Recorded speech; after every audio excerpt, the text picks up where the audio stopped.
Welcome to the Underground, the Steel City Underground, the black and gold standard for Pittsburgh Steelers coverage. Now, here's your host, Terry Fletcher. Hello, everyone, and welcome to the WTF Steel City Underground podcast. My name is Terry Fletcher. We are in week 7 of the NFL season, and I wanted to start out with our What the Football this week on the blowout last night of the Rams over the Bears, a 24-10 romp, and it actually looked a lot worse than the actual play did. But it's interesting because Foles hasn't really elevated the offense, I think, that the way Matt Nagy expected. And barring injury, I just don't see him going back to Mitch Trubisky. Remember, in week 3, when the Bears were 2-0, he was ready to move on to Foles. And I know that last night, if that's any idea of how they're going to look in the future now that they're 5-2, I just don't know what they're going to do. But it looks like they have both, very pedestrian quarterbacks. And I'm a Foles fan. I think, after being MVP and the things he did in Philly and the fact that he can beat Tom Brady, that's his kryptonite. There's definitely some pluses there. But I noticed that when he throws, he doesn't seem to have peripheral vision. He's not looking around him. He's throwing into tight windows. And if you're Big Ben, if you are, I hate to say it, but if you are Tom Brady or even, Drew Brees, you can do that. But Nick Foles needs to be careful because it doesn't come out as quick. It's not, as accurate as those, guys that are just veterans. They know what they're doing and they know their players. But maybe as he gets more reps, we'll see what happens. But that was definitely a WTF Monday Night Football game. I actually had to kind of mute it after the third quarter because it was embarrassing. It was just not a fun game to watch for a Monday Night Football game. But let's move on. How did we do for Steelers? We are the only undefeated team. Thank you. We are 6-0. I'm so excited about that. That is a positive WTF. I think going into that game, one of the things, I was very nervous only because how much the media was touting Tennessee. But the thing that for me, one of the WTFs going into that game was $350,000 in COVID non-compliance fines for Tennessee. That's it. That's a drop in the bucket. Let's send a message to the league. That is nothing. So it really just kind of bugged me that there wasn't more than that. Because what happened? We ended up having to take a bye week 4. The Ravens got their bye week 7, and now we have to play them week 8 in Baltimore. So that's just not cool. And for them to be able to manipulate the system that way, whether it was intentional or not, and I don't think it was, just to me was a very big WTF. So let's look at some positives and some great moments. I don't know if you're aware of this, but Ray McCloud, he's averaging 34 yards per punt return. That is awesome. Now, there was one area where we had an ineligible receiver, and that was number 48.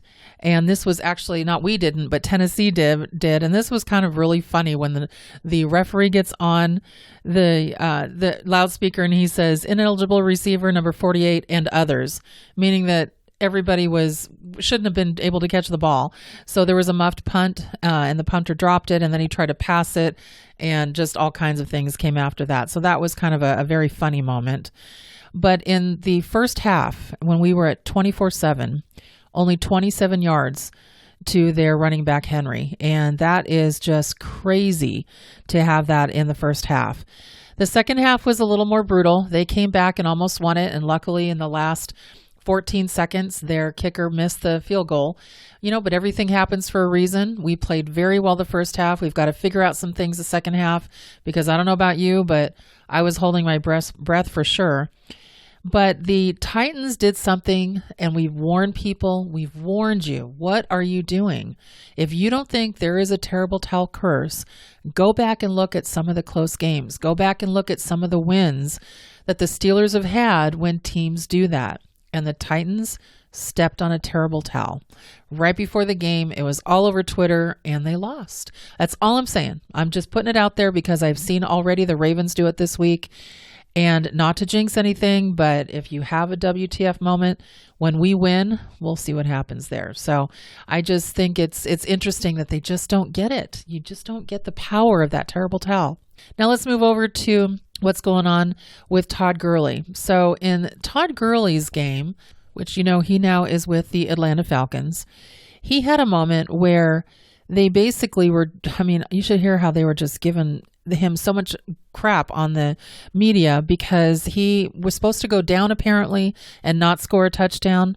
Because again, have you ever heard Mike Tomlin say, what's a good thing when you get down to the end and you're trying to score? They scored quick, so now you get the ball back. But he did score, and they were down 2 points, gave him the lead, so he needed to score. But he's getting a lot of crap about it because he scored too quick. And the other team came back with a minute to play and won the game. Now, I get that, but they still needed 2 scores. So you're making a lot of assumptions. And if you're going to get mad at a running back for scoring a touchdown because of what could happen, you need to find another place to put the blame. That seemed very unfair to me. And I was really surprised that was the narrative this week on why Atlanta lost the game, because Todd Gurley scored a touchdown. Think about it. That's just crazy. Then we get to the snow game in Denver. Those are always so fun to watch. Against Kansas City, we know Patrick Mahomes loves the snow. And of course, they pulled it out. It wasn't the snow fest that we were hoping for, where it was blinding snow. It was just more of a dusting, but those are still fun to watch. So yeah, they did win. But for me, some of the WTF there has to be about the weather.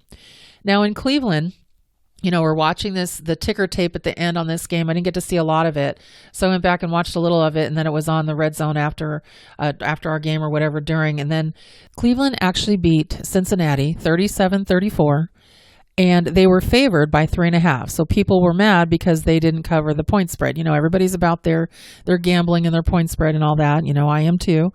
But it was basically Cincinnati was up. They were up 14-0. They had that game, and then Baker Mayfield came back, 5 touchdowns, and moved them into 5-2.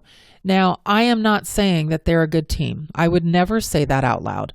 I'm just saying they're getting lucky. They're getting very lucky, and you always have to see who you're playing to find out if you're a decent team or not. So good for them. I think that it's a very positive for them. It would have been helpful for us if they would have lost. So we'll see what happens as they continue to play other teams and see how they do. So Andy Dalton. Okay, so speaking of transitioning from Cincinnati, he is now the backup and the starter now in Dallas for the Cowboys. And he ended up on the ground. He ended up getting hit by Jon Bostic. Remember, he had a flash for us in Pittsburgh a while back. They said it was a dirty hit. I've watched it 3 times. It was definitely Burfict-liked. I won't lie. It was not good because Andy was already down. It was to his head, so he's now in concussion protocol. And for me, the WTF, because Bostic also got ejected, when Andy went down, nobody went after Bostic. If that happened to Ben, Pouncey would have needed bail money if that was Ben. He would not have put up with it for a second. One guy went over to Andy Dalton and said, "Hey, bud, are you okay?" That was it. It was like they don't care. I'm just so surprised that the Cowboys are where they are. And they were playing the Washington football team, who is just right now, they're rebuilding. Talk about a mess over there. And they beat them 25-3. And so right now in that division in the NFC, the number 1 team has 2 wins. And basically, to me, you should have a winning record to get into the playoffs, but not in the NFC. So it's just really interesting when you see that even your teammates can't support who's now in at quarterback. So to me, the WTF over there is that Jerry Jones is going to have to figure out to get that fixed, because that was awful. And just to see that optic and nobody support their quarterback because he's now their quarterback, that's just really sad. So Sunday night, we had a flex game in Seattle at Arizona. They lost 37-34. Oh my gosh. This was in overtime. This was crazy. We actually, because, Seattle's not something I care to watch all the time, but it's a Sunday night game. It was, it's always exciting. And I actually turned off the TV to go into a different room and turn it on in there just for noise and to see how they did, because it looked like Seattle won the game. Sure enough, they did not. They go into overtime. And then there were back and forths on the field goal a couple of times. In Arizona, they almost... they kicked it to win, but the clock had run down where they had to call timeout. because they would have had a delay of game, and it was a pretty long field goal. I think it was 44, and that would have put it closer to 50. And so then, of course, they call timeout. The kicker goes back up and misses it. And you're like, oh my gosh, Russell Wilson. He puts back on his helmet, goes back in, and he throws an interception. And it was just a crazy game. Arizona ended up winning. I have to tell you, Kyler Murray is the real deal. I mean, if there's a WTF in that game, that ending was just crazy. Tyler Lockett on the Seattle side, oh my goodness, 200 yards, 3 touchdowns, 15 receptions, and he on a interception, he ran down a player to stop a touchdown on an interception. He passed right by the other players. It was absolutely mind-blowing what he did. I wish they could have clocked him to see how fast he was running. But that was just such a crazy game, and you just had to be a football fan when you're looking at that game because it had nothing to do with the teams you liked or anything like that. That was crazy, crazy, crazy as far as a game goes. So I was happy I got to watch that. So some bummer injury news. Odell Beckham Jr. is out with a ACL tear. You knew when he grabbed his knee, and he's already been out before when he was at the Giants with a leg injury. And so a couple of years this is happening. Now, Odell Beckham is different for me. To me, he is somebody that has so much talent, but doesn't put in the work and always seems to be whining. Remember when we had AB, who, by the way, talking about WTF, is now just signed with Tampa Bay. There was never a question about his work ethic. He was absolutely a workhorse. He had a ton of talent, but he just wanted to whine when he wasn't the star of the show and when Ben was getting more airtime, apparently. So you've got very similar personalities here with the whining about it. I'm sad for him that he's out with a knee, but it seems like he keeps wanting to get out of Cleveland. Now, here's something that somebody on TV or radio said on the NFL channels. They were saying, oh, this is really sad because of his livelihood. Don't feel too sad for him because he's got some guaranteed money when he went to the Browns. Odell gets $12.5 million with that knee. He had an opportunity to get 15 if he actually got to play. But if he doesn't get to play, then he may not get that. So just so it doesn't hurt him in the wallet. He actually is getting some of his money and actually probably the brunt of it. But it'll be interesting to see how that really affects the Browns. I mentioned they're 5-2, and that was one of their playmakers. I think they even had him in doing some tosses for touchdowns. So they're going to have to figure out what they're going to do to step up, and I can't say replace him, but they're going to have to figure out how to really get in there. And remember, Chubb he's having some issues as well when it comes to injuries. So they lost him earlier in the season. He went down with an MCL injury in week 4. So boy, talk about some challenges right as your team is doing the best they've done in 20 years. That's a definite WTF when it comes to Cleveland. So we'll have to see how that all pans out in the coming weeks.